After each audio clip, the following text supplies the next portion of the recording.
Little Ronnie and Magic the Horse, written by Peter Shaw.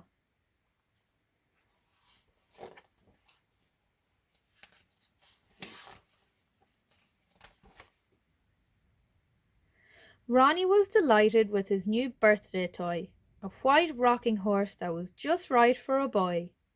With a long purple tail and a silky mane, Ronnie decided to give it a name. You'll be Magic. Magic the horse. Ronnie never thought magic would be magic, of course. He jumped on the stallion without looking back. The room started swirling before it turned black.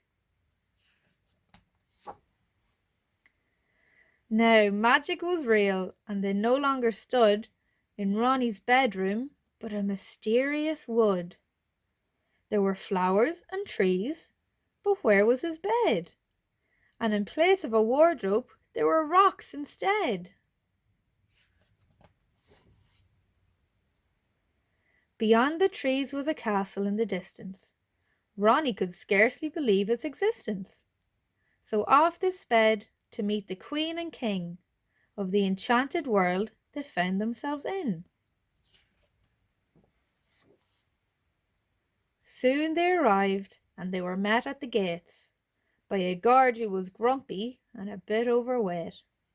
"You're late," he said. "You'd better go in. You're braver than me, being late for the king."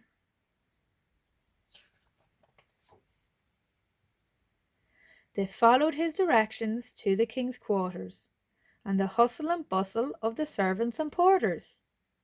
"We thought you'd forgotten. At last you've arrived," cried the beautiful queen, with tears in her eyes.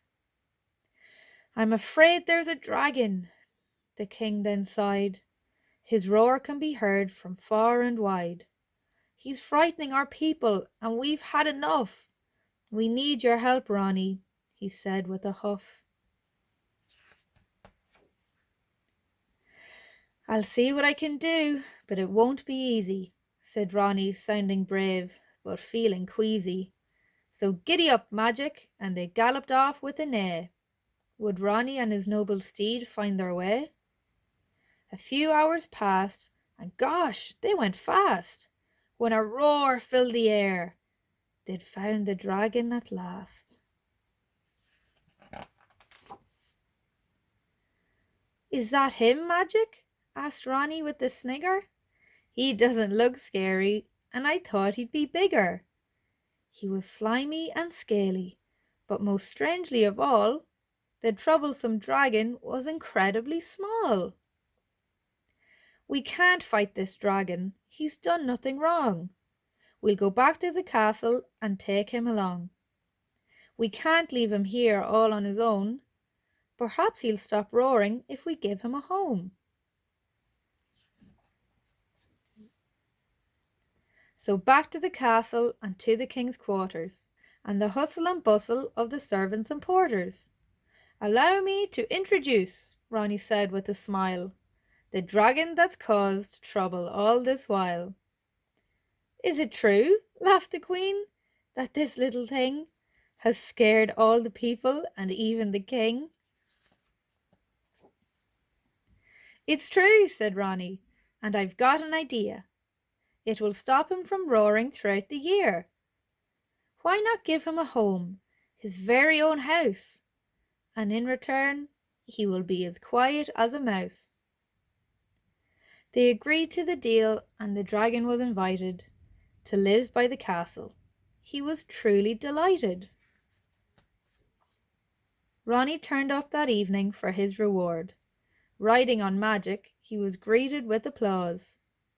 Ronnie was happy. He felt extremely excited as he knelt before the king, ready to be knighted.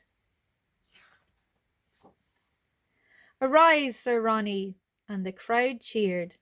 Ronnie looked up, but they all disappeared. Now Ronnie was back in his bedroom once more. There was his bed and his old chest of drawers. "I got off Magic," Ronnie said with dismay, "and it made my adventure vanish away." And sure enough, Magic stood wooden and lifeless, but Ronnie knew magic was magic and priceless. The end. Hi guys, how are you? Hope you liked that adventure story about Ronnie and magic. For our activities today, we have colouring pages with unicorns and dragons, because we always find unicorns and dragons in our adventure stories. So we have a few different levels of colouring, because I know we're all trying really, really hard now to concentrate loads and loads to try and keep the colours inside the lines. So for the younger children, we have normal colouring pages, and then if the older brothers and sisters want to have a go, we have pages that are a little bit harder. And then if the mammies and daddies want to go, we have pages that are called mindfulness colouring pages, which I love to colour, because you have to try really, really hard and concentrate to get all the colours in the tiny, tiny spaces. So everyone can have a go at them, and I hope you have loads of fun. And I can't wait to see all your lovely, colourful creations whenever we get back to crash. See you later. Bye.